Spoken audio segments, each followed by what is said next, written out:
único que é digno de receber a honra e a glória, a força e o poder, ao Rei eterno e imortal, invisível, mas real. A Ele ministramos louvor. Salve, irmãos, com a paz do Senhor Jesus. Deus seja louvado pelas suas vidas, pelas nossas vidas, por estarmos aqui por mais um dia de ministração da Santa Palavra de Deus. Hoje nós não daremos continuidade à maratona do capítulo de número 6 do livro do Gênesis. Haja visto que desde domingo eu não ministro, desde domingo. Agora que passou, hoje é quarta-feira, eu não ministro a palavra do Senhor. Também fui acometido de um pequeno resfriado. Estou melhorando, estou me recuperando deste resfriado. Para a glória de Deus. E hoje eu gostaria que os irmãos abrissem as vossas Bíblias no livro de Lucas, Evangelho de Lucas, capítulo de número 10. Vou ler apenas um versículo. Lucas, capítulo 10, versículo 18. Lucas, capítulo 10, versículo de número 18. Nós estaremos recomeçando a nossa maratona de pregações diárias, para a glória de Deus. Não sei quando eu vou voltar a fazer a maratona do livro do Gênesis, mas quando menos esperar, nós estaremos dando continuidade no livro de Gênesis. Nós paramos no capítulo de número 6, no versículo de número 19. Nós paramos no versículo de número 19, do capítulo de número 6. Logo, logo, nós daremos continuidade. Amém? Lucas, capítulo de número 10, versículo de número 18, diz assim: E disse-lhe: Eu vi Satanás como um raio cair do céu. De novo. E disse-lhes: Eu vi Satanás como um raio cair do céu. E disse-lhes: Eu vi Satanás como um raio cair do céu. Senhor Jesus, Deus de glória, Deus de paz, Deus Todo-Poderoso, fala conosco aos nossos corações, abra as nossas mentes, que nós possamos, segundo teus ideais, segundo o teu Espírito, entender a tua santa palavra, que a tua palavra seja ministrada segundo a tua vontade, que só o Senhor é Deus, só o Senhor é soberano. Senhor Jesus, obrigado por tudo que tem feito, obrigado por tudo que ele fazer. Coloque brasas nas minhas línguas, nos meus olhos, nos meus lábios, brasas do teu altar. Purifica-nos, Senhor, dia após dia, porque precisamos do Senhor mais do que nunca. Livra-nos, ó Deus, de nós mesmos. Livra-nos, ó Deus, de nós mesmos, porque estando nós livres de nós mesmos, seremos somente teu e de mais ninguém. Obrigado por tudo, Pai, hoje e sempre. Amém. Meus queridos e amados ouvintes, o livro de Lucas, escrito por Lucas, o chamado médico amado, pelo apóstolo Paulo, foi um homem que conheceu o Evangelho não quando Jesus estava vivo. Lucas, ele conheceu o Evangelho após a morte de Jesus, com a pregação do apóstolo Paulo. Então Lucas começou a andar com Paulo como discípulo e conhecendo as grandezas de Cristo e do Evangelho. Então Lucas, curioso, e para escrever um tratado, um livro a um homem chamado Teófilo, ele decide fazer sua própria pesquisa e começa a pesquisar sobre a vida de Jesus, as pregações de Jesus, o mistério de Jesus, a morte e ressurreição de Jesus. Então, ele escreve este livro para Teófilo, e este livro vem ser canonizado na Bíblia Sagrada como o terceiro evangelho da Bíblia, o terceiro dos 4 evangelhos, sendo Mateus, Marcos, Lucas e João. Depois tem os Atos dos Apóstolos, as cartas, né? Depois das cartas temos o livro da Revelação.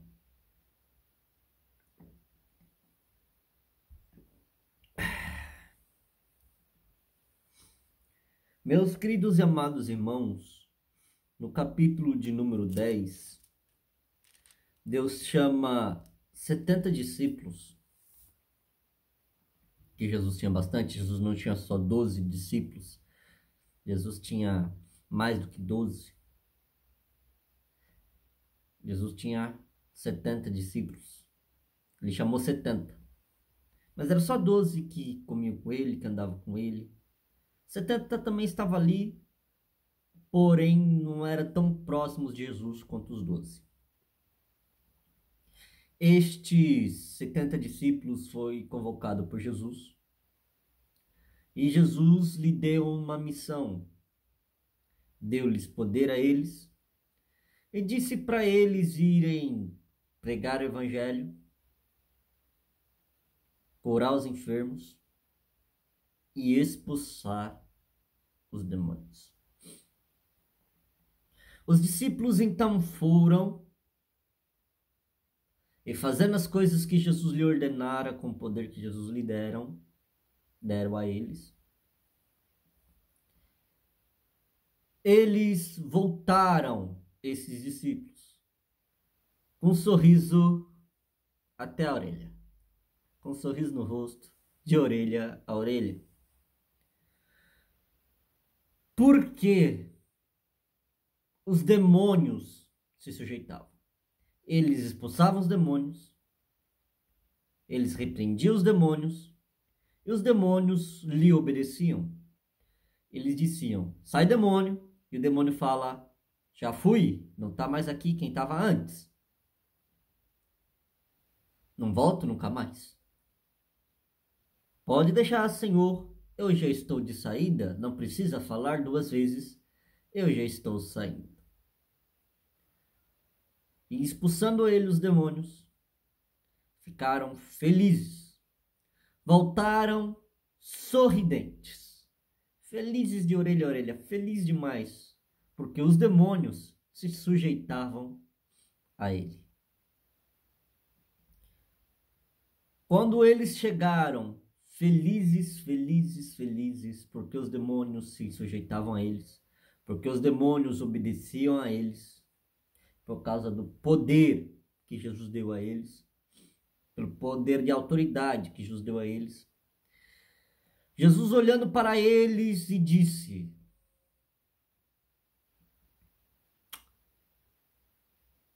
eu vi Satanás como um raio cair do céu.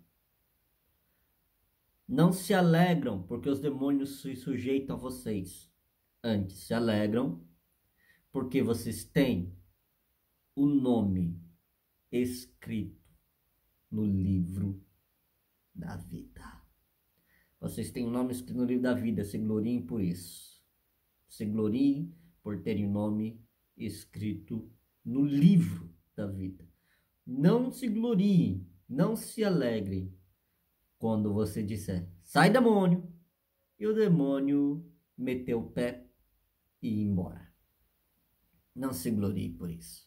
Se glorie por ter um nome escrito no livro da vida. Jesus os confrontou e disse, eu vi Satanás. Eu vi Satanás cair do céu como um raio. Vocês estão felizinhos demais, porque os demônios michuruca se sujeitam à autoridade que eu dei para vocês. Se vocês têm autoridade para expulsar demônios, foi eu que deu a vocês. Vocês não tinham essa autoridade, eu dei para vocês. E digo mais, esses demônios chulezinhos aí que vocês estão expulsando, não é nada comparado ao demônio chefe que foi expulso do céu. Porque eu vi Satanás, o próprio Satanás, ser expulso do céu e cair do céu como um raio na terra. Vocês estão felizinhos demais com esses demôniozinhos michuruca.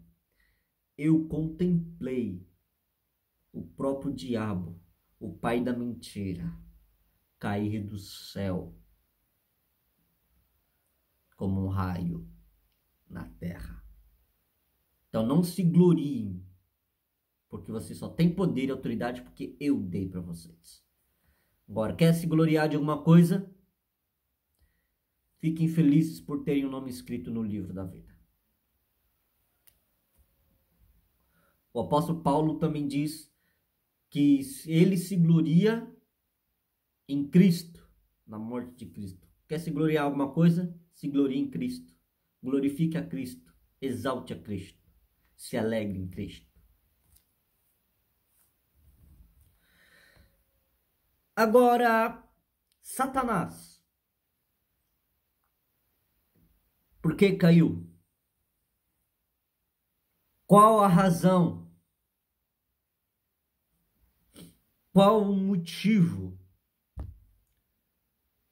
da sua queda? Por que Satanás foi expulso do céu?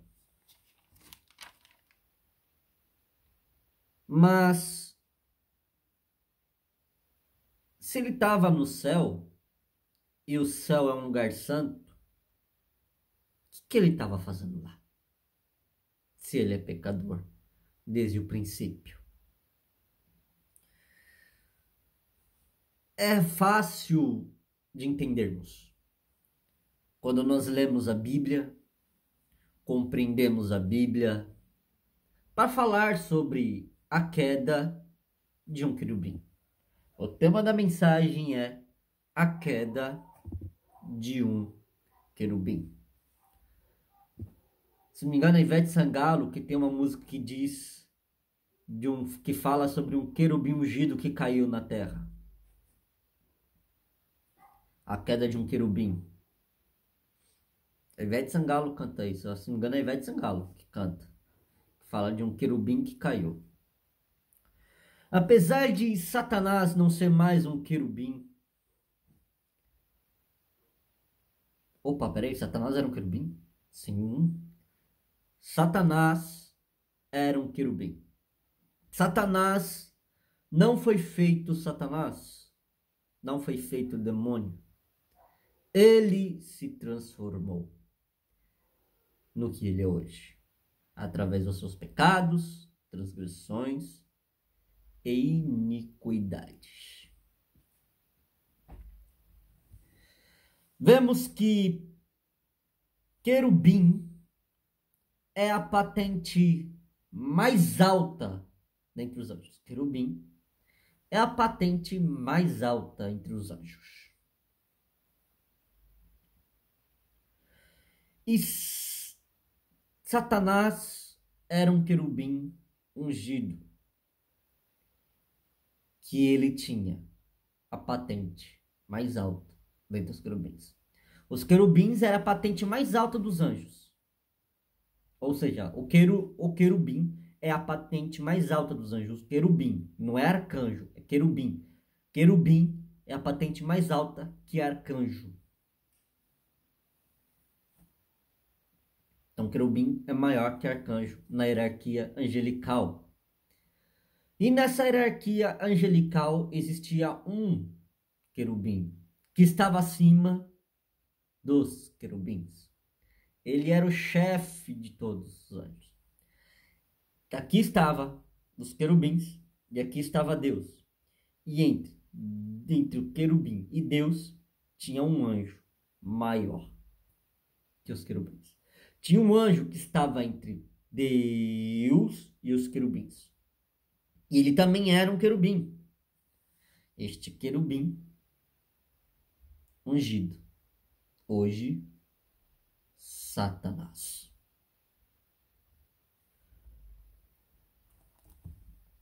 Querubim. O que quer dizer querubim? O que é, na verdade, um querubim? A palavra querubim, ela vem do hebraico queruv, no seu plural, ou melhor, no singular, e no plural, queruvim. Querubim vem do hebraico queruv, no singular, e no plural, queruvim. E qual o seu significado? Do hebraico para o português tem um significado.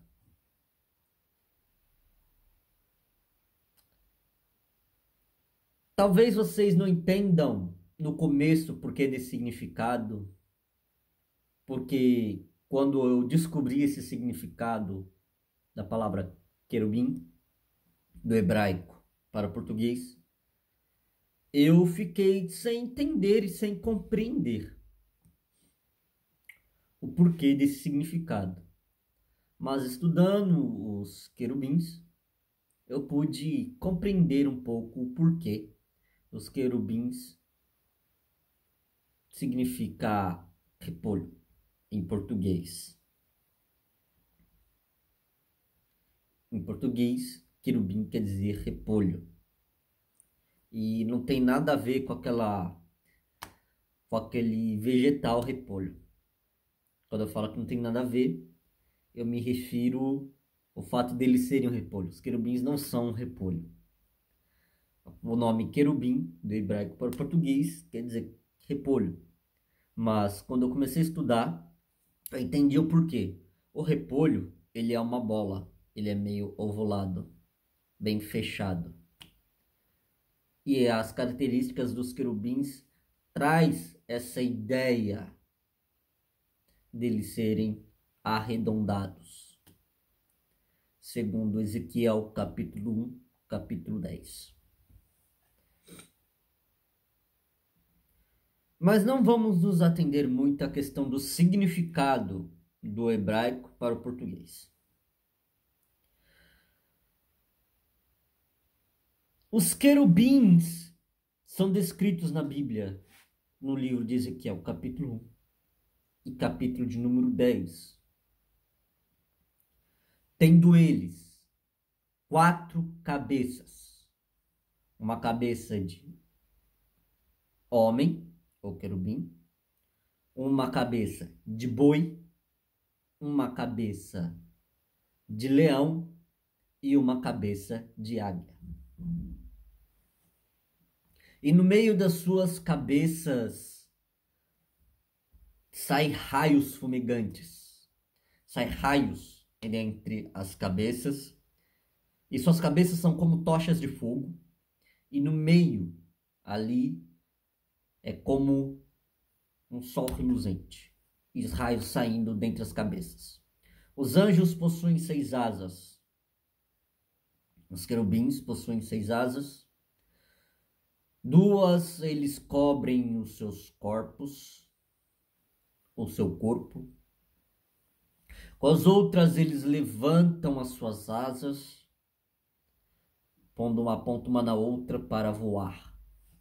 As asas dos querubins são totalmente cheias de olhos. E das mãos das asas dos querubins saem mãos. Ou seja, os querubins têm as 6 asas.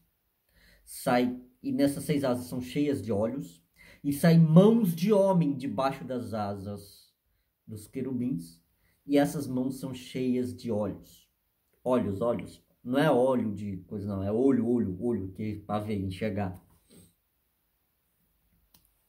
Não é óleo, é olho. Olhos, não olhos. Olhos. São cheios de olhos. Os seus pés são retos e a sua perna é reta.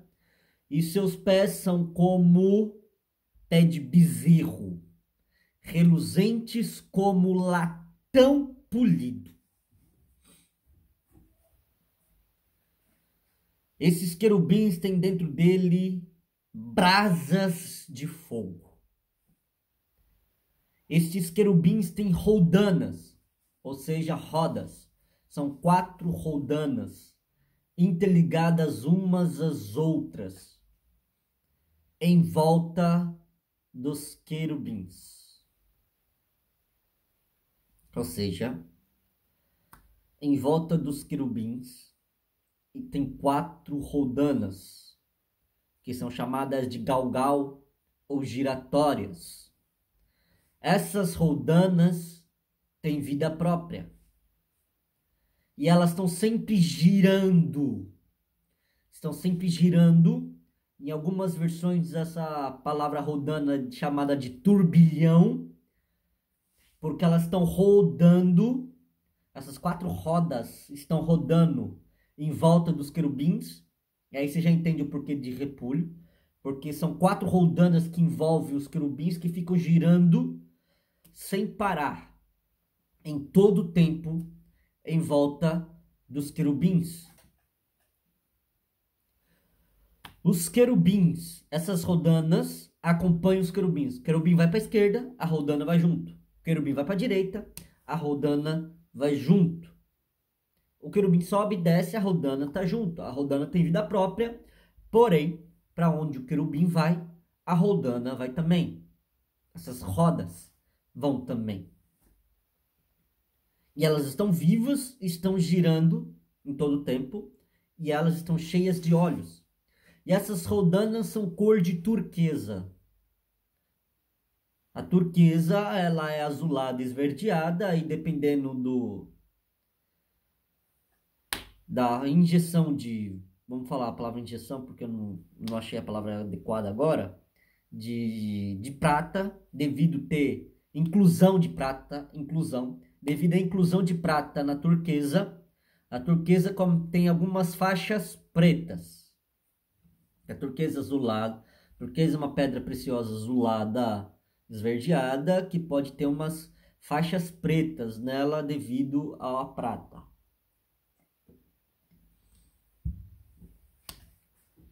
Esses querubins são anjos de fogo. E sobre a cabeça dos querubins tem uma abóboda. Uma abóboda, uma estrutura arredondada. Como se fosse uma fachada arredondada. Uma fachada meio arredondada. É meio difícil de descrever uma abóboda. E sobre o querubim, a cabeça dos querubins, tem essa abóboda de cristal puro. Ela é de cristal puro e transparente. Estes são os querubins. Estas são as categorias dos querubins. Esta é a forma deles. Os querubins, quando vão voar, eles tendem as suas asas uma na outra e são como barulhos de muitas águas e voz de trovão. Só que existia um querubim maior, com mais características. No livro de Ezequiel 28 nós vamos ver algumas características adicionais que esse querubim ungido tinha.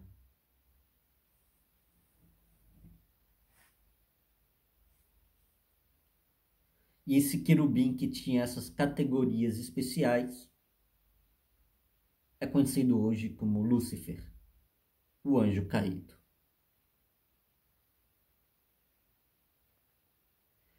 Querubim no latim é querubim, querubima. Querubim no latim é querubima, no plural. E no singular é queruba.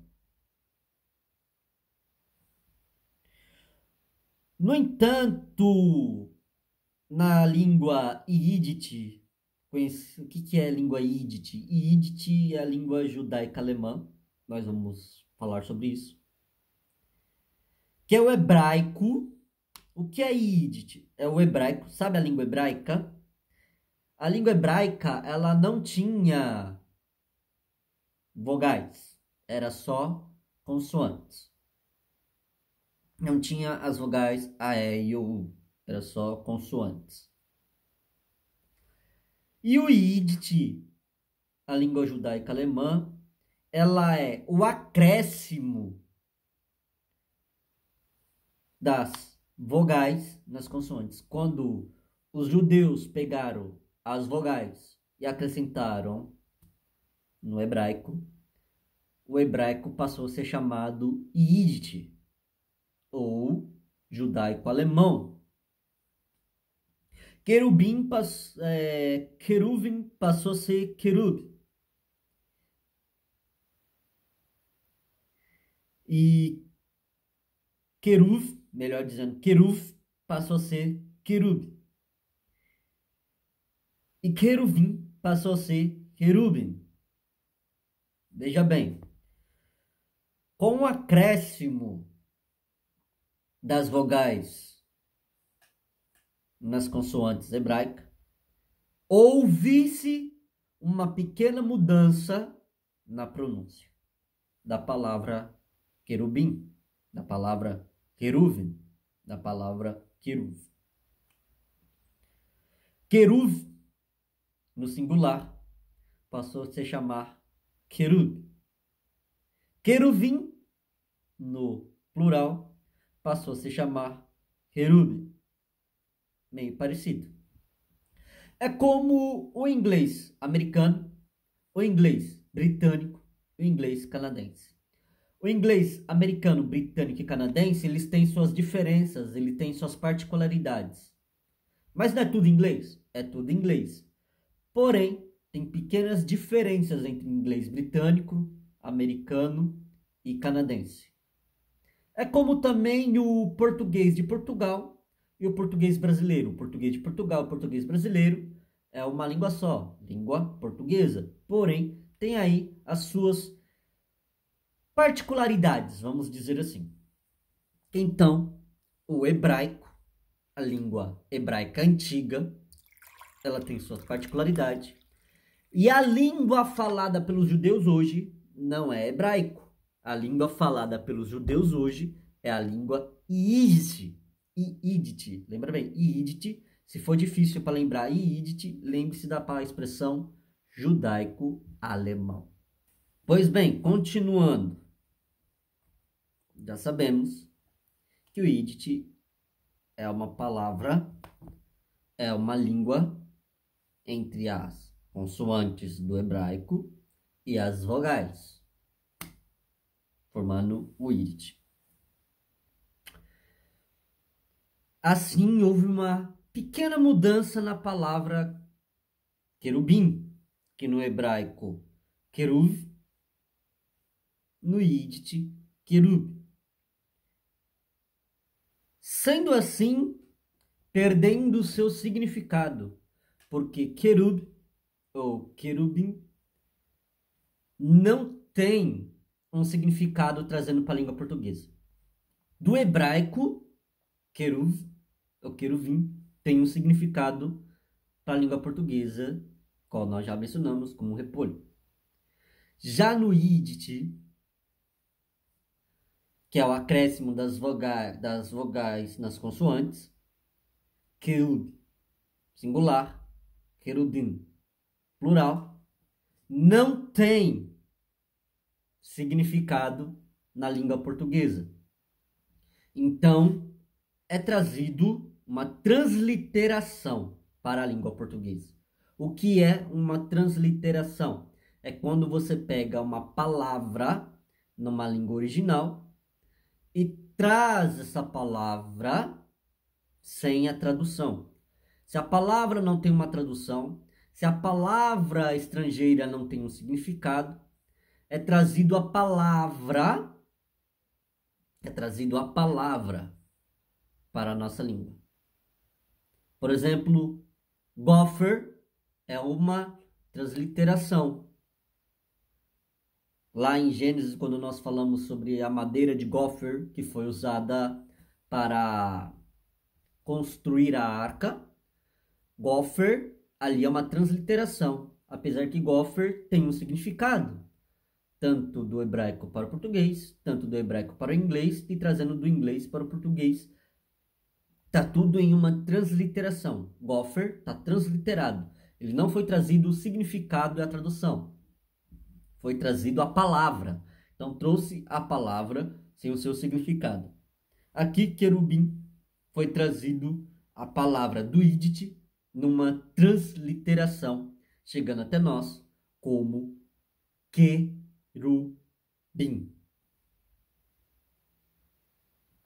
O Yiddish, ele surgiu no século X e século XI, entre a fronteira da França e a Alemanha. Entre a fronteira da França e a Alemanha surgiu a língua Yiddish, o acréscimo das vogais nas consoantes. A palavra Yiddish, ela é uma abreviação da palavra Yiddishkeit, que quer dizer alemão judeu. Então, o acréscimo das vogais aconteceu na Alemanha no século X e XI. No século X e XI, na Alemanha, na fronteira com a França, os judeus acrescentaram as vogais a, e, e, u nas suas consoantes no hebraico. E já por fim, no fim do século XIX e no fim do século XX, ao século XX, no fim do século XIX para o século XX, melhor dizendo, a língua já era mais conhecida e chamada de língua judaica. Como eu disse, os judeus, você pode ver que eles não são mais chamados de hebreus, são chamados de judeus. Porque a palavra hebraico vem de hebreu, judaico vem de judeu. Então, os judeus, eles não falam mais o hebraico, eles falam Yiddish, que é a língua judaica alemã, que é o acréscimo das vogais nas consoantes.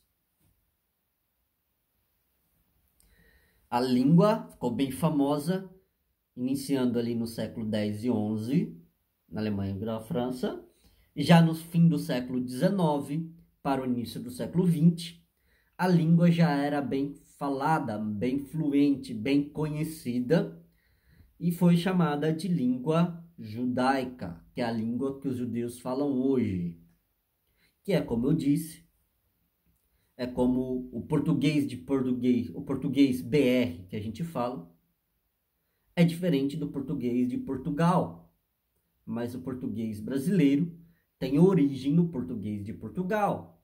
É a mesma coisa, o Yiddish tem origem na língua hebraica. A língua judaica, a língua que os judeus falam hoje, tem origem no hebraico.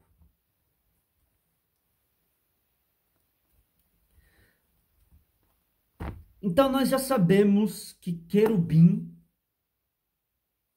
no hebraico, tem um significado. No português, do Yiddish, ele é transliterado. Que eles são os anjos de mais alta patente, e que existia um mais alto ainda. E sobre esse um mais alto ainda, por que ele caiu? Sobre esses seres magníficos, extraordinários, que nós humanos não temos a capacidade de vê-los. Porque imagine você estar andando na rua, de repente o céu se abre, os seus olhos contemplam um querubim da maneira que está descrita. Certamente você cairia de perna bamba no chão. Certamente você ficaria travado, você ia paralisar, ia até o piripaque do Chaves. E se você falasse dessas coisas, você seria taxado de louco e seria levado para um hospício, para um manicômio. Porque pessoas que veem esse tipo de coisa são taxadas como loucos, porque essas coisas são anormais. Agora, um ser tão magnífico, tão belo, que estava diante de Deus, diante da face de Deus. Por que ele caiu? Por que ele caiu? 1 Timóteo, capítulo 3, versículo 6. Não neófito, para que não ensoberbecendo-se, não caia na condenação do diabo. Aqui está falando do ministério, que a pessoa não pode ser neófito. Neófito quer dizer novo na fé, novato, não pode ser novato, não pode ser calouro, tem que ser veterano. Para que ele não se ensoberbeça, e não se ensoberbecendo, e ele sendo soberbo, tendo soberba dentro de si,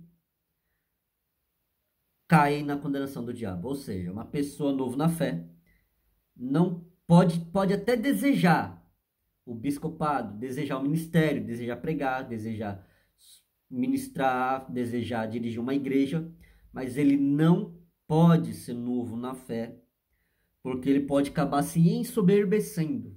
E sendo ele soberbo, ele irá cair na condenação do diabo. Ou seja, ele não vai cair nas mãos do diabo.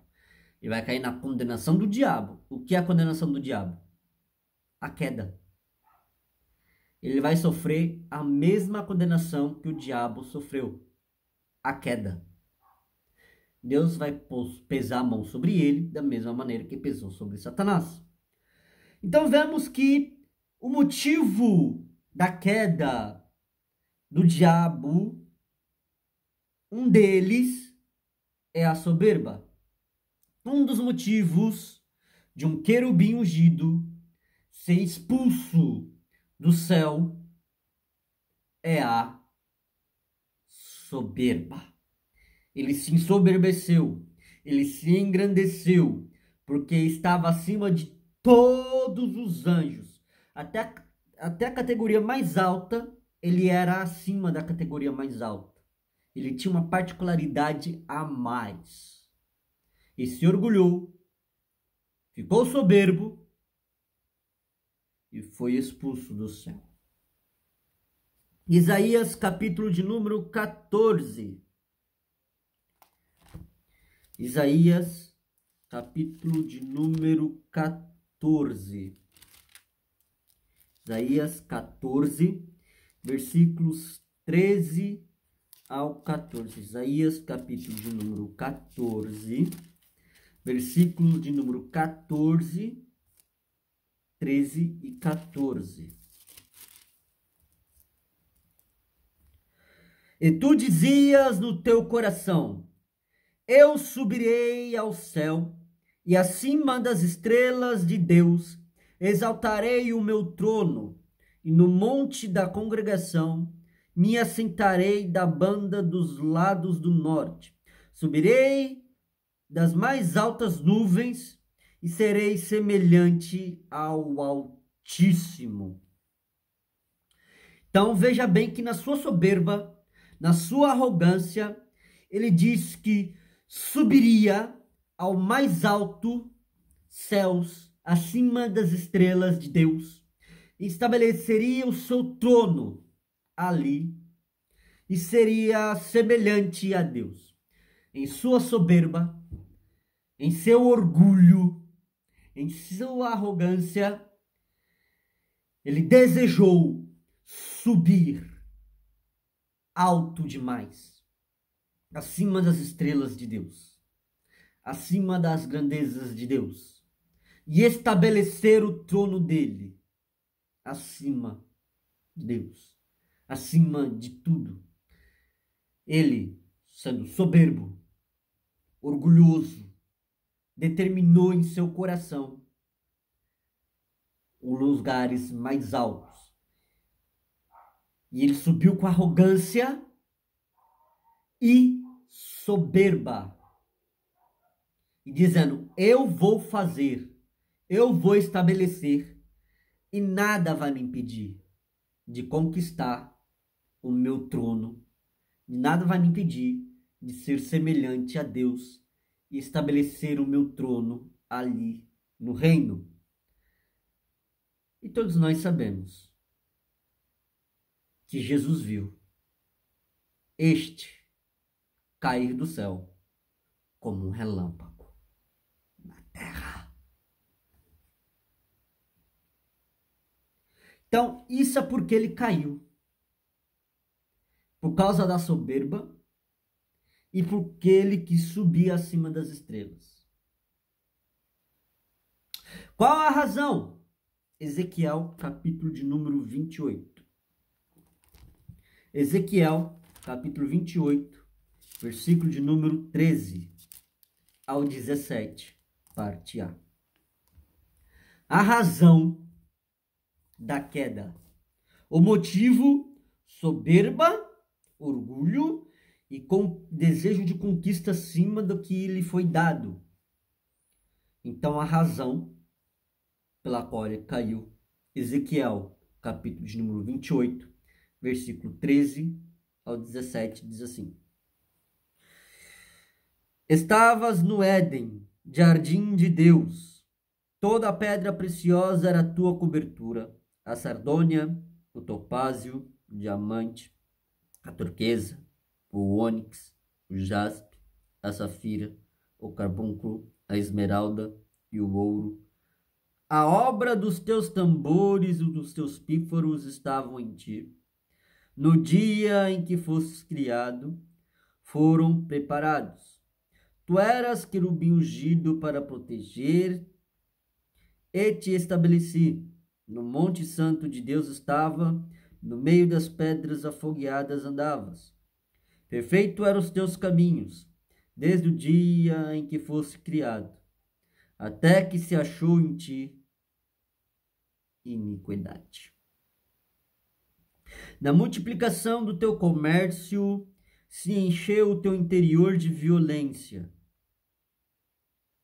Então nós vamos até o versículo 14, a grandeza desse querubim maior. Ou seja, ele era maior, mais grande, mais belo e mais formoso que todos os outros querubins. E por causa deste motivo, foi achado iniquidade nele. Ele era correto nos caminhos, até que foi achado iniquidade. E na multiplicação do teu comércio, se encheu o teu interior de violência e pecaste. Pelo que te lançarei profanado, fora do monte santo de Deus, e te farei perecer, ó querubim protetor, entre pedras afogueadas. Elevou-se o teu coração por causa da tua formosura. Corrompeste a tua sabedoria por causa do teu resplendor. Por terra te lancei, diante dos reis te pus, para que olhem para ti. Olha só. Olha só. Querubim protetor. Elevou-se o teu coração por causa da tua formosura. Que formosura é essa? Versículos anteriores, 13 ao 14. E por causa disso, ele se corrompeu na sabedoria dele. E por causa do resplendor dele, ele ficou corrompido.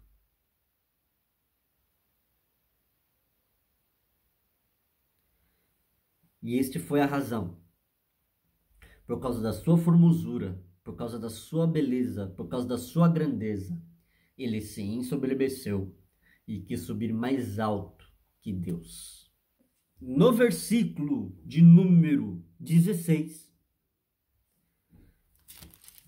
na parte A se diz: na multiplicação do teu comércio. No original hebraico, a palavra comércio é Hovrekla. Hovrekla, ele vem de duas palavras. Aov, que quer dizer multi, e rekula, lerula, mercadoria. Ou seja, multi-mercadoria.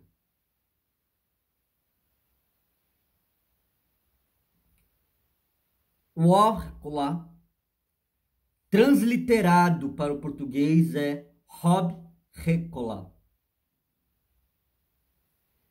Aqui está comércio, mas podemos usar a palavra Hob-recola, transliterado da palavra Oav-recola. Oav-recola vem de multi, Oav, e lerulá, mercadoria. Hob-recola quer dizer mercadoria.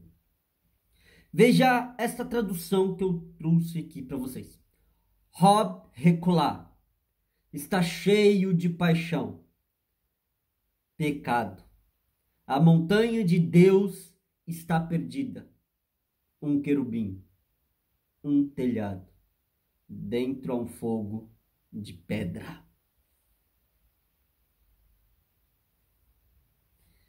Essa tradução que eu trouxe do original hebraico, usando o aplicativo Google Tradutor.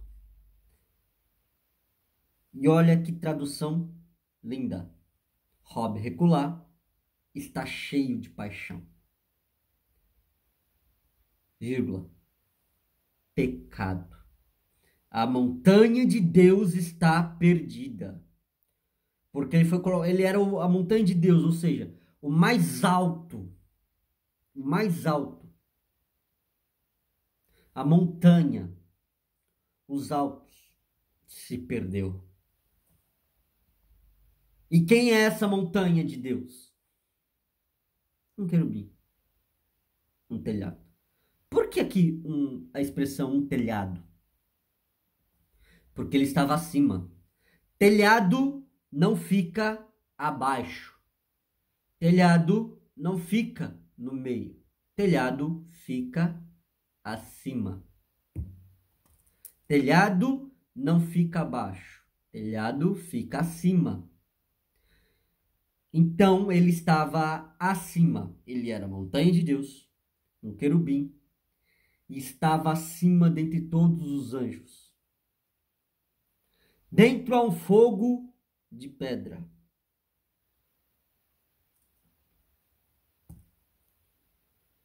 Hob-recola.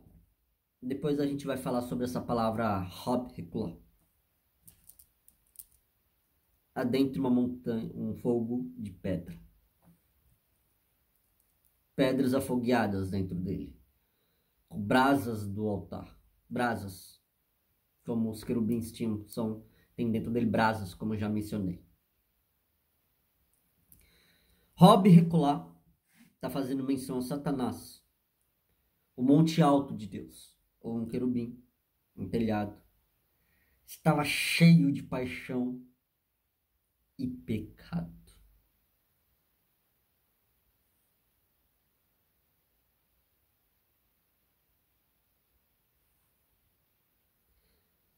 Rob Recular tem mais a ver com o mercador do que com a mercadoria. Para vender, tem que ter lábia.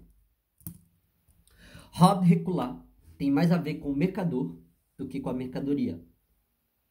No versículo 16 fala na multiplicação do teu comércio. Só que não existe comércio sem um mercador. Um comércio sem mercador é um comércio falido. Quem vai colocar os produtos na prateleira? Quem vai vender os produtos? Quem vai negociar os produtos? Quem vai vender a mercadoria? A mercadoria, por si só, não se vende sozinha. A mercadoria não se vende sozinha. Você pode fazer a mercadoria se vender sozinha, mas a mercadoria não se vende sozinha. A mercadoria não sai do estoque e vai para a prateleira sozinha. A mercadoria não diga me compre, me leve. Você tem que fazer isso. Por exemplo, quando você coloca amaciante do lado do sabão em pó, uma pessoa vai comprar sabão em pó e lembra que também tem que comprar amaciante. Por exemplo, quando você vai passar no detergente, para comprar detergente, e você lá vê o Assolan ou o Bombril, e você lembra, horas eu tenho que comprar detergente, mas também preciso de Assolan, também preciso de palha de aço, também preciso de Bombril, também vou comprar o Bombril. Quando você vai passar no corredor de panelas, você olha ali o Bombril, o Assolan ali e fala, poxa, eu preciso comprar Assolan, vou colocar aqui no carrinho porque eu preciso dar uma esfregada melhor na panela. Isso se chama estratégia de merchandising, onde você pega um produto e coloca ele perto de outro produto. Assim o produto acaba se vendendo. Você vai lembrar que precisa daquele produto. Porque isso vai te fazer ajudar a lembrar. Por exemplo, você coloca o sabão em pó e a Coca-Cola, não vai dar certo. Quem vai comprar sabão em pó não vai pensar em beber uma Coca-Cola gelada. Quem vai comprar um sabão em pó tá pensando o quê? Lavar roupas. Então ele vai precisar de coisas para lavar roupa. Amaciante faz par com sabão em pó. Detergente faz par com a Solan. Ou até mesmo a buchinha. Você vai colocar lá um lado uma buchinha, outro lado o Assolan. Você vai comprar um detergente e falar, poxa, também estou precisando de buchinha. Aquela buchinha lá de casa já tá velha. Vou comprar buchinha, vou pegar aqui um pacote de bucha para lavar louça. Então você está criando uma estratégia e vendendo um produto. Você está colocando a necessidade do cliente no produto. Ele está vendo o detergente, já veio a bucha, já veio a Solan, já pega o detergente, a bucha, a Solan, coloca no carrinho. Porque ele vai lembrar que precisa também. Então isso aí é técnica de venda, estratégia de venda, estratégia de merchandising, de mercado. E funciona entre outros produtos também. Só que se a pessoa não colocar a mercadoria ali, a mercadoria não se vende. A mercadoria tem que estar exposta. A mercadoria tem que estar colocada. Senão não vende. E tem pessoas que são expert em venda, são profissionais em venda, tem uma lábia para vender, que é uma coisa só. Porque para ser um mercador, tem que ter lábia. Não adianta você ter um mercado, não adianta você ter um comércio e não ser bom de lábia. Não adianta você ter um produto para vender e não ser bom de lábia. Porque se você não for bom de lábia, você não vende o seu produto. Você não vendendo o seu produto, você não tem salário. Você não vendendo o seu produto, você vai à falência. Você tem que saber vender o produto. Você tem que saber entrar na mente da pessoa para vender um produto. Um exemplo. Um dia eu estava caminhando na rua e quando nós estamos na rua sempre tem aqueles vendedores de perfume barato. Aqueles perfumes de 10 reais que eles vendem pra gente com 25. 25, aí eles vão... Aí você não comprou 25, aí vai pra 20. De 20 aí eles vão pra 15, mas eles querem vender e querem vender. E eles te abordam e na conversa, na lábia, eles entram na tua mente. Você quer sair de perto, você quer ir embora, mas eles não deixam você ir embora enquanto você não adquirir o produto. E o cara me parou, me abordou e começou a falar e me convenceu. Eu comprei o perfume barato. Quem tem lábia, ele consegue vender água da fonte. Você tá vendo a fonte ali, você pode ir lá e beber de graça. Você pode ir lá e pegar e beber da fonte de graça. Mas o mercador faz você, além de beber de graça, pagar para ele para beber a água que tá ali. Ele pegou a água de graça, mas tá vendendo para você. Você também pode pegar de graça e beber. Mas além de você pegar de graça e beber, você vai comprar a água dele para beber. Por quê? Ele vai entrar na sua mente. Ele vai contar a história dele, vai contar a história da família, vai contar as necessidades. Às vezes é mentira. Ele vai entrar na sua mente, vai contar uma história bonita, uma história que vai fazer você se compadecer, que você vai ficar, levo, não levo, compro, não compro. Aí chega uma hora e fala, cara, quer saber? Vou levar, vou comprar. E isso, só um mercador especialista tem essa capacidade. E a maioria dos mercadores, eles têm a capacidade de mentir para ganhar o cliente. E mentir para ganhar cliente é pecado e leva para o inferno.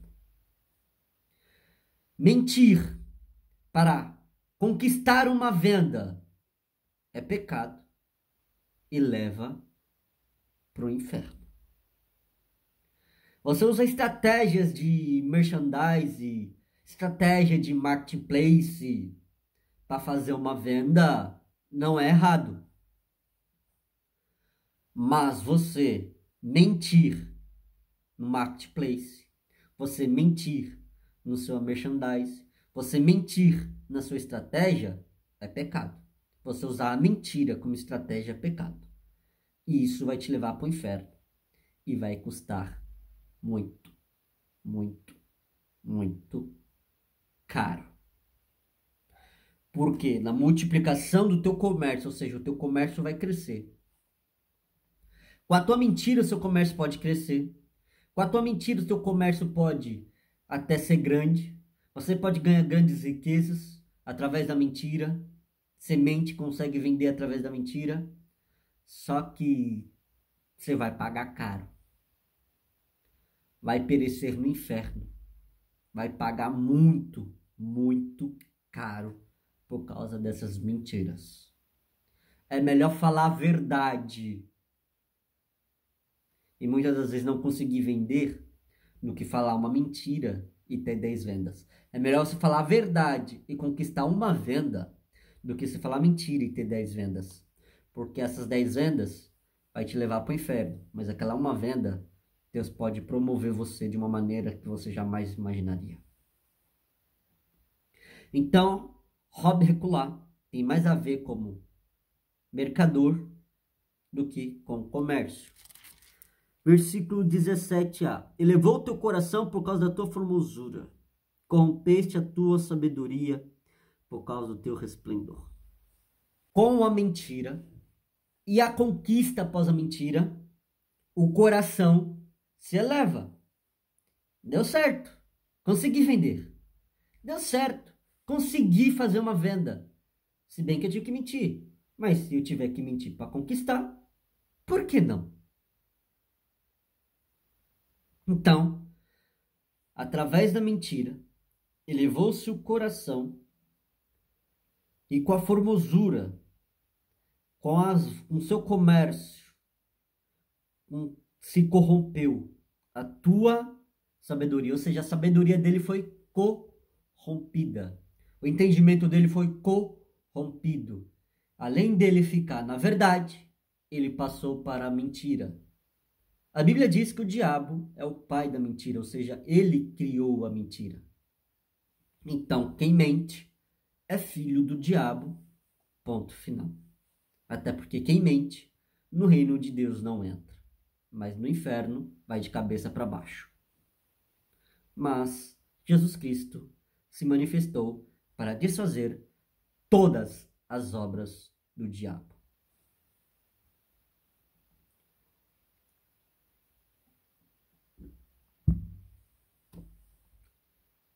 Para finalizar, vamos falar sobre a queda.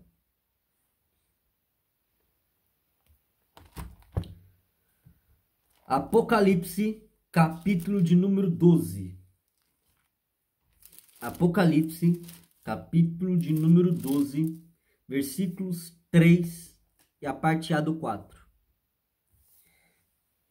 Capítulo 12 do livro de Apocalipse, versículo 3. E viu-se outro sinal no céu, e eis que era um grande dragão vermelho, que tinha 7 cabeças e 10 chifres, e sobre as cabeças 7 diademas. E levou a cauda após si a terça parte das estrelas do céu, e lançou-as sobre a terra. Aqui parou. Por que parou? Porque a parte A do versículo 4 e a parte B do versículo 4 estão bem diferentes. Mas por quê? Porque primeiro a Bíblia ela não foi escrita com capítulos e versículos. Os capítulos e os versículos eles foram adaptados pela Igreja Católica para facilitar o estudo da Bíblia. Por exemplo, quando eu quero falar sobre as 10 virgens, Mateus 25. Quando eu quero falar sobre a Arca de Noé, Gênesis capítulo 6, capítulo 7. Quando eu quero falar sobre o Verbo, João capítulo 1. Nós temos referências. Os capítulos e versículos é para ajudar a gente na referência, para achar uma parte de um versículo que a gente quer falar. Por exemplo, onde está escrito, clama a mim e responder-te-ei e anunciar-te-ei coisas grandes e firmes que não sabes.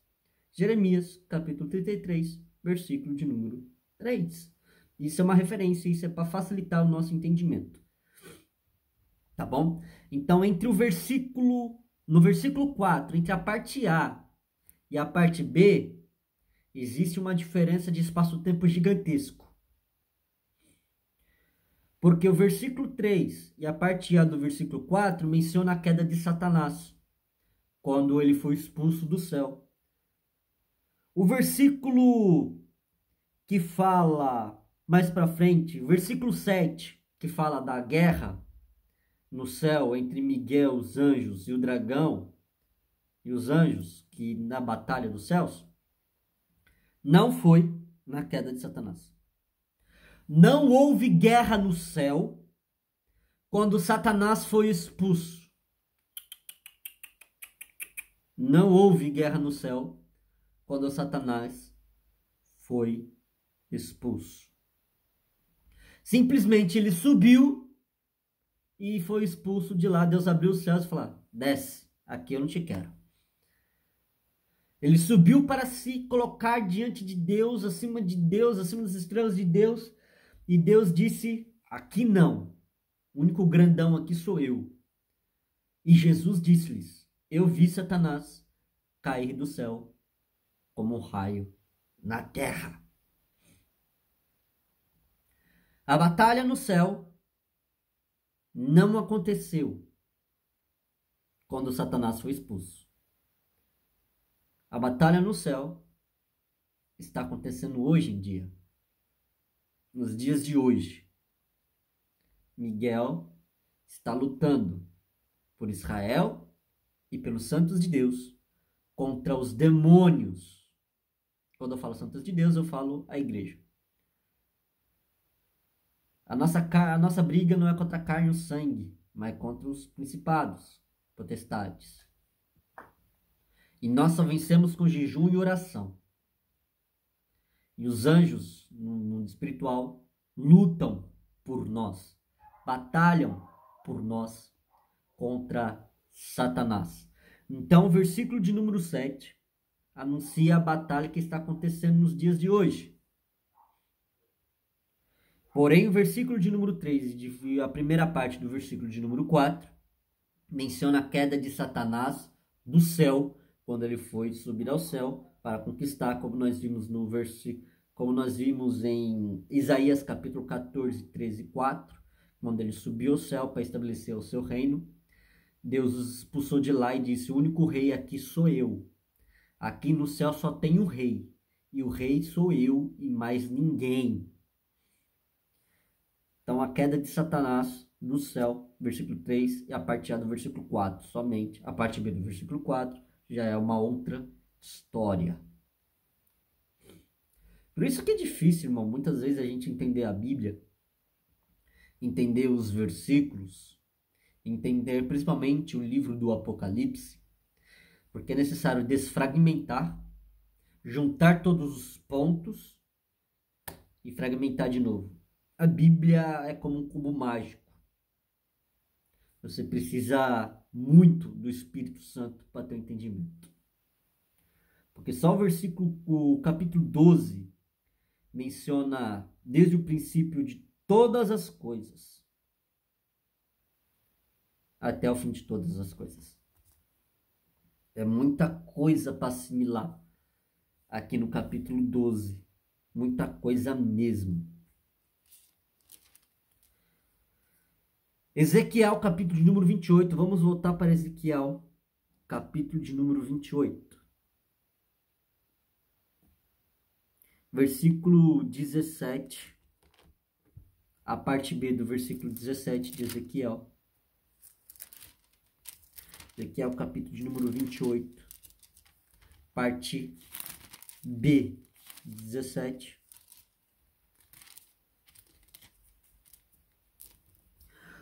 Por terra te lancei, diante dos reis te pus para que olhem para ti. Por terra te lancei. Tu que subir, vai descer. Por terra te lancei, por terra. Pela multiplicação das tuas iniquidades. E por que ele lançou por terra? Pela multiplicação das tuas iniquidades, pela injustiça do teu comércio, profanaste os teus santuários. Eu, pois, fiz sair do meio de ti um fogo, e te consumiu a ti, e te tornei em cinza sobre a terra, aos olhos de todos os que veem. Porque os que te conhecem dentre os povos estão espantados de ti. Em grande espanto te tornaste, e nunca mais será para sempre. Aleluia.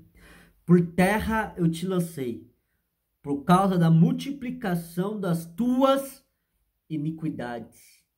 Peca, peca, peca, peca, peca, não se arrepende, não se arrepende, não se arrepende. Peca, peca, peca, peca, não se arrepende, não se arrepende, não se arrepende. Peca, peca, peca, não se arrepende, não se arrepende, não se arrepende. Quanto mais peca, quanto mais mente, mais quer mentir. Quanto mais rouba, mais quer roubar. Quanto mais furta, quanto mais mata, quer matar. Quanto mais trafica, quer traficar. E por causa dessas iniquidades, foi lançado por terra. Pela injustiça do teu comércio. Como eu já falei, Robert Goulart, por você ser um homem injusto, por você ter sido injusto, enganador, enganou, porque o diabo enganou a terça parte dos anjos. A terça parte dos anjos foi enganada por Satanás e foi lançado o dragão com a terça parte das estrelas na terra. Então, pela injustiça do teu comércio, por mentir, por falar mentiras, e conquistar as pessoas com palavras doces e mentirosas, por terra te lancei. Rob recular. E o Rob recular também tem a ver com política. Quantos políticos conquistam votos através de mentiras? Quantos políticos conquistam votos através de mentiras? Isso também é um comércio. Vai cair por terra. Na terra será lançado por terra. E será como cinzas. Profanaste os teus santuários. Quando fala profanaste os teus santuários, está falando você se profanou. O lugar que era santo, você se transformou aquele lugar que era santo em lugar pecaminoso. O teu quarto, onde você orava, hoje você se masturba. O teu quarto, onde você lia a Bíblia, hoje você assiste pornografia.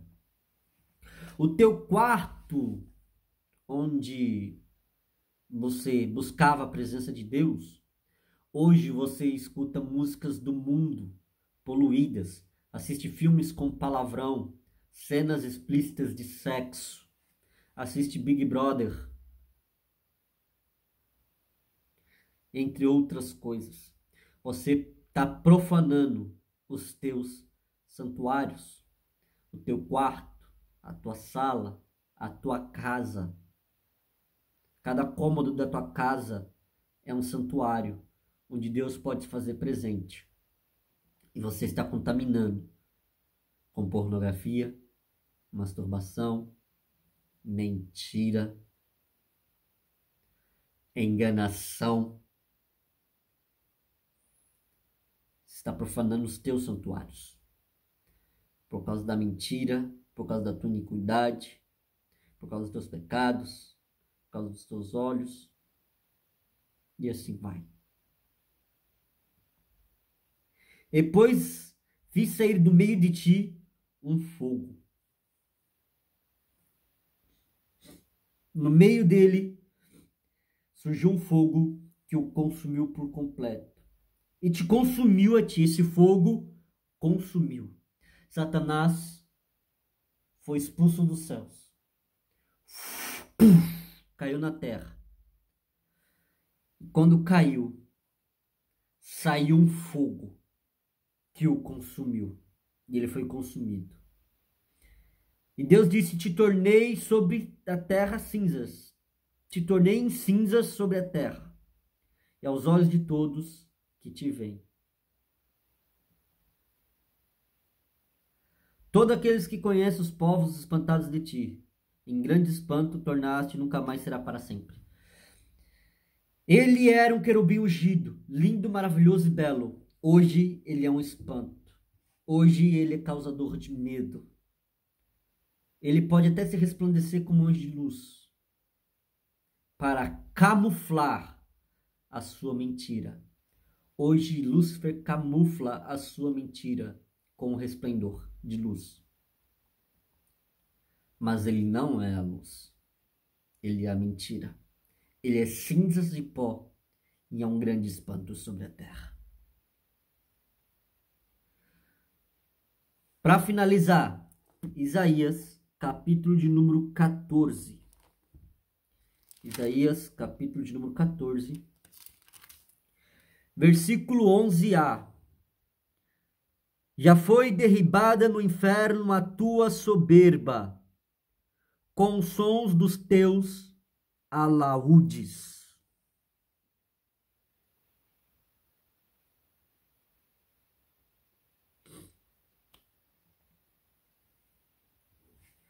Já foi derribada no inferno a tua soberba, com o som dos teus alaúdes.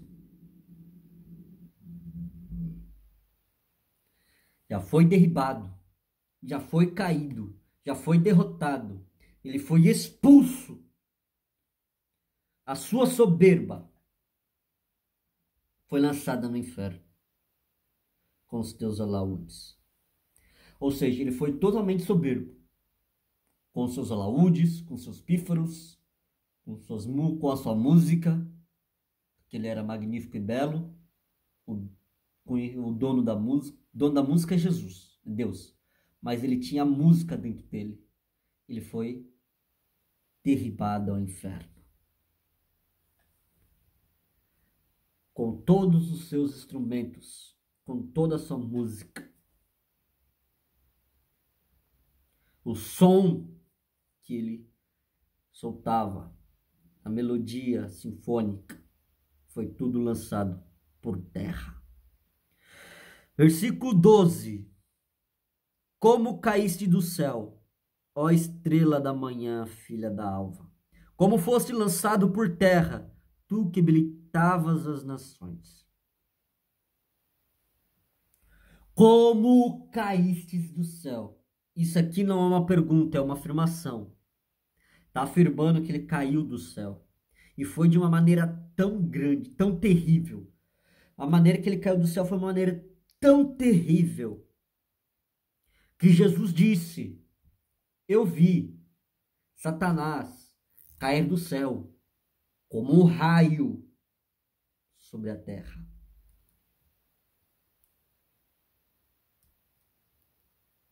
Como fostes lançado por terra? Não é uma pergunta, é uma afirmação. Que foi lançado por terra de uma maneira terrível e assombrosa. Porque saiu até mesmo fogo de dentro dele que o consumiu como cinzas. E o versículo de número 15 nós encerramos por hoje. E contudo, levado serás ao inferno, ao mais profundo do abismo. Quis ser mais alto que Deus. Quis estar no mais alto que Deus. Quis alcançar lugares que não era para alcançar. Foi arrogante, foi soberbo, quis tomar para si glória, quis tomar para si louvores, quis estabelecer o seu reino, queria ser rei também. Se você não foi chamado para ser pastor, não queira ser pastor, continua como diácono. Se você não foi chamado para ser pastor, não se queira ser pastor, não queira tomar o cargo do teu pastor. Fica quieto como evangelista, como presbítero, fica quieto no teu lugar. Porque você quer subir alto demais. Mas eu tenho uma palavra para você nessa noite, neste dia. Deus vai te derrubar, assim como derrubou Satanás. Deus vai te derrubar, assim como derrubou Satanás. Contudo, serás levado ao inferno. É o mais profundo do abismo. Quis chegar no lugar mais alto. Hoje está nos lugares mais baixos do abismo. Porque se orgulhou, se corrompeu, foi achado nele iniquidade, foi achado mentira, foi achado engano, foi achado arrogância, foi achado soberba.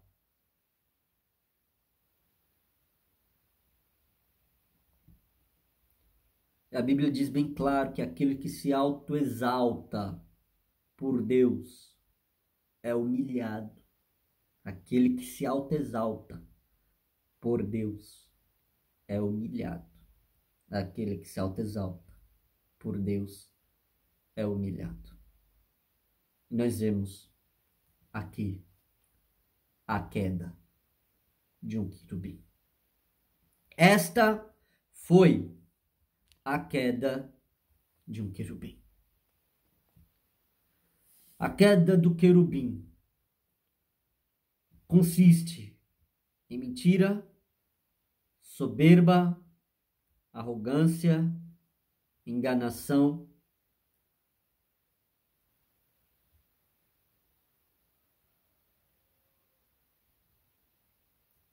E sobre isso, Deus fará cair Deus derrubará aqueles que se acham grandes demais e querem lugares muito altos. Te prepara. Deus vai cortar. Deus vai derrubar. Vocês arrogantes, vocês soberbos, vocês iníquos, que vivem em iniquidade. Eu só tenho uma coisa para te dizer. Arrependam-se enquanto é tempo, porque sofrerão a condenação de Satanás. Sofrerão o mesmo juízo que Satanás sofreu. A queda, o inferno, no mais profundo do abismo. No mais profundo do abismo. Rod recular. Vocês que usam o evangelho como mercadoria. Vocês que usam o evangelho como mercadoria para cantar, para pregar. É óbvio que o obreiro é digno de teu salário, mas vocês estão fazendo de maneira indevida. Os teus comércios, usando isso aqui para ganhar dinheiro, vai ter um fim. Os teus comércios para vender CD, DVD, fazer showzinho, gospel, vai acabar. Quer fazer um show gospel? Faça de graça. Jesus pregou de graça, faz show de graça também. Não, mas eu preciso. Deus te dá o sustento. Deus pode te dar o sustento. Quantos pregadores se perderam? Eram pregadores fiéis, homens e mulheres de Deus. Eram perfeitos dos caminhos de Deus, até que foi achado iniquidade. Pastor Paulo Marcelo, ex-pregador de Gideões Missionários, e pastor Adeudo Costa, também ex-pregador de Gideões Missionários. Eram perfeitos diante de Deus. Eram perfeitos seus caminhos na obra de Deus. Até que dentro deles foi achado iniquidades. E se não se arrependerem, serão lançados nos mais baixos do abismo do inferno. Cantores, quantos cantores se perderam?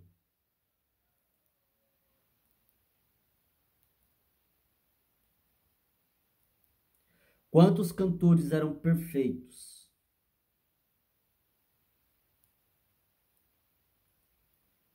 Harabashura naramakaramanai. Laiokebahamahai-gana.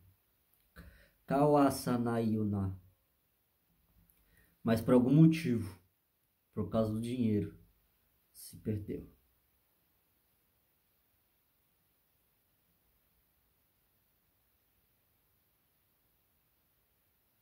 Alabasunamanai.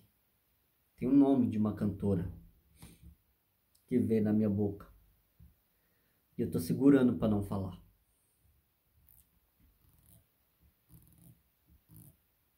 E agora são duas.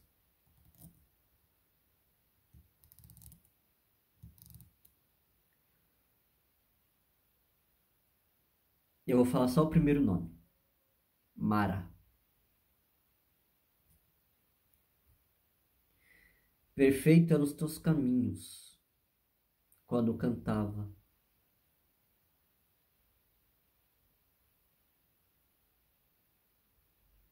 Por amor ao Evangelho. Mas a falta de comunhão, oração, profanaste os teus santuários. E deixou o diabo encher o teu coração.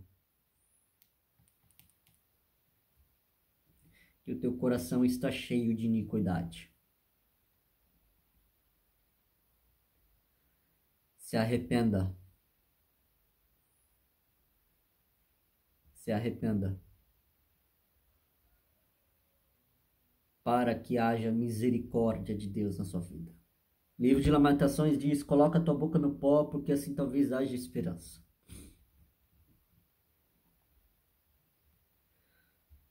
Na multiplicação do teu comércio, se corrompestes, irmã Mara. A fama e o dinheiro chegou a te corromper por dentro. E você é só uma casca por fora. Mas Jesus Cristo não quer você como uma casca. Jesus Cristo quer você como uma santa de Deus. E Ele pode te restaurar, te renovar e te dar o dobro da unção. Perdeste a unção? Se sente só sem o Espírito Santo? Canta bonito, mas o Espírito Santo não sente mais quando canta? Senhorita, irmã Mara.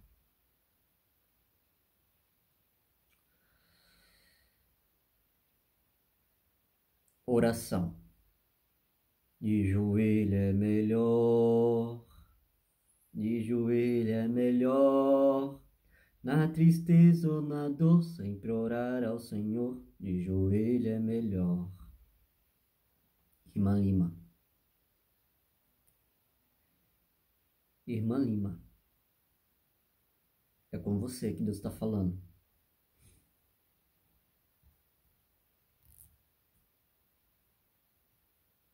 Ai de mim se não for Deus. Ai de mim se não for Deus que está falando. Eu não gosto de entregar profecia. Eu não gosto de entregar revelação. Porque ai de mim se não for Deus. Ai de mim se não for Deus, irmã Mara Lima. Ai de mim. E eu tenho temor, tremor e muito medo. Eu tenho medo. Eu prefiro pagar preço do que entregar revelação. Eu prefiro pagar preço do que revelar profecia. Eu prefiro pagar o preço. Eu prefiro que Deus me castigue por não entregar uma revelação, uma profecia, do que Deus me castigue por uma profecia ser de homem. Eu prefiro ser castigado por Deus por não entregar uma profecia vinda dele, do que eu ser castigado por ele por uma profecia vinda de mim. De algo que veio do meu coração. Porque ser castigado por Deus de algo que veio do meu coração é muito pior do que ser castigado por Deus de algo que veio do trono da graça dele.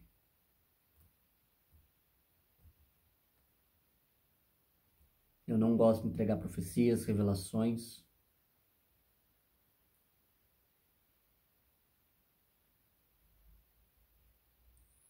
Às vezes, nas orações, Deus me faz entregar certas profecias e profetizar contra terra, mar. E alguns dias ou meses depois, eu vejo as notícias e quando vejo as notícias eu fico com medo e aliviado ao mesmo tempo. Eu fico com medo porque aquilo que foi falado está acontecendo. E aliviado porque está acontecendo. Porque aí eu sei que não foi eu de mim, mas foi o Espírito Santo de Deus.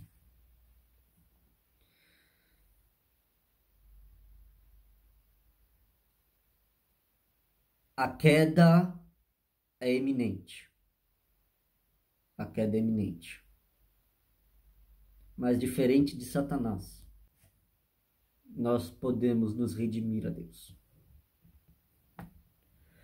Que nós não venhamos ser como o rei Saul, que mesmo sendo ungido de Deus, foi rejeitado por Deus. Que nós não venhamos ser como Metusalém, que mesmo sendo um homem da genealogia de Sete, não foi achado justo. Metusalém, filho de Enoque, que subiu ao céu, pai de Lameque, vô de Noé, não foi achado justo diante de Deus. Noé foi achado justo diante de Deus. Metusalém não.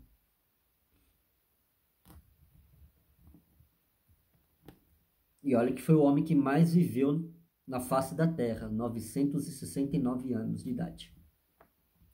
Metusalém foi contemporâneo de Noé.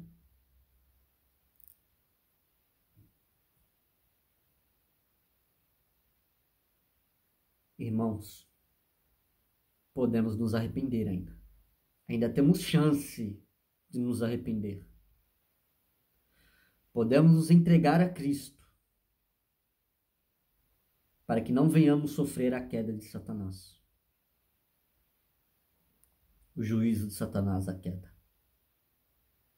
Um querubim caiu. Esta foi a queda de um querubim. Não queira sofrer a mesma penalidade. Porque quantos hoje pregam por 10 mil, por 15 mil? Se não tiver como pagar 30 mil, eu não prego. Eu cobro 15 mil para pregar. Se não tiver como me pagar os 15 mil, eu não vou. Essa aqui é a minha agenda. Esse é o meu número. Me quer na tua cidade, me pague tal valor. Me quer na tua cidade, me paga tanto. Me quer pregando na tua igreja, me paga X. Malditos. Seus malditos.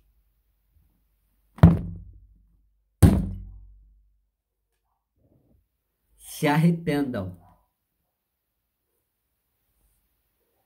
Se arrependam. Para que sejam uma bênção. Se arrependam. Se arrependam. Seus malditos. Suas malditas. Se arrependam. Se arrependam. Para que não venham sofrer a condenação de Satanás. Dá tempo. Cantores, cantoras, pregadores, pregadoras, dá tempo de se converterem de seus maus caminhos e clamar a Deus. Dá tempo. Pastores, evangelistas, missionários e missionárias que se enriqueceram usando o evangelho como mercadoria. Eu disse usando como mercadoria. É diferente de ser sustentado pela obra e viver da obra.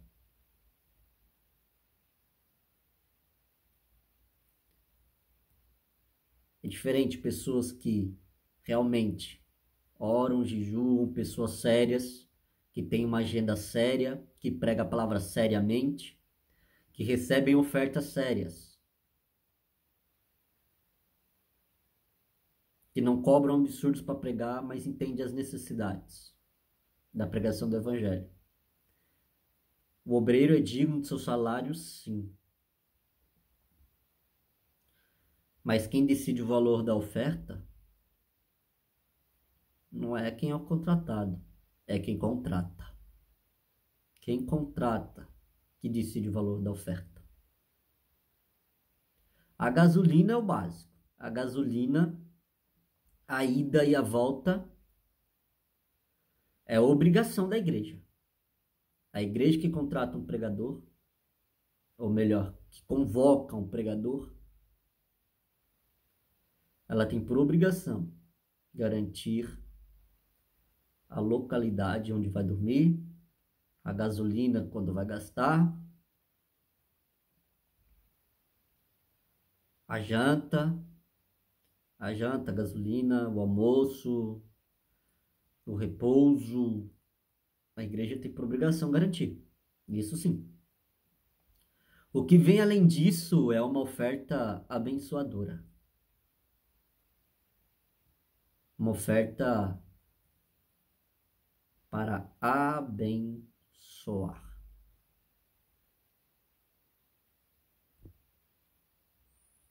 E quem decide esse valor de uma benção, valor a mais dos custos, o valor a fora dos custos, quem decide o valor a fora dos custos não é o contratado, o convocado, é quem convoca. É o anfitrião que decide o valor acima dos custos. O valor do custo é lei, mas acima dos custos o valor quem decide é quem convoca.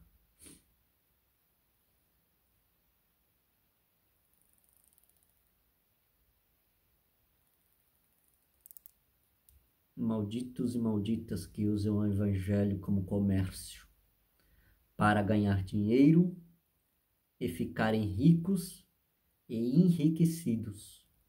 Malditos e malditas. Se arrependam para que não sofra a condenação de Satanás.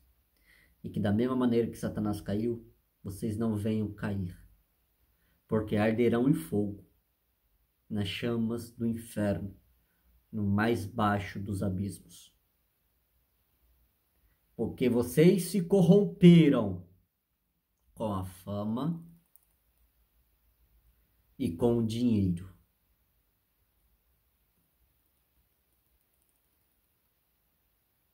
Que vivem de showzinho gospel e de palavras cruas em cima do púlpito.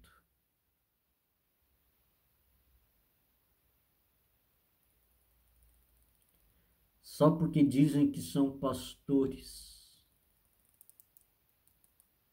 que são pregadores, e cobram absurdos. Seus malditos. Se arrependam enquanto é tempo. Buscai o Senhor enquanto você pode achar, para que não sofra a queda de um querubim. Vocês são ungidos de Deus. Vocês são ungidas de Deus. Não queiram ser rejeitados como Saul foi rejeitado. Mas queiram ser como Davi, que se arrependeram de seus pecados. Que se arrependeu do seu pecado e alcançou misericórdia. Que nós todos os dias venhamos nos arrepender dos nossos pecados para que venhamos alcançar a misericórdia de Deus.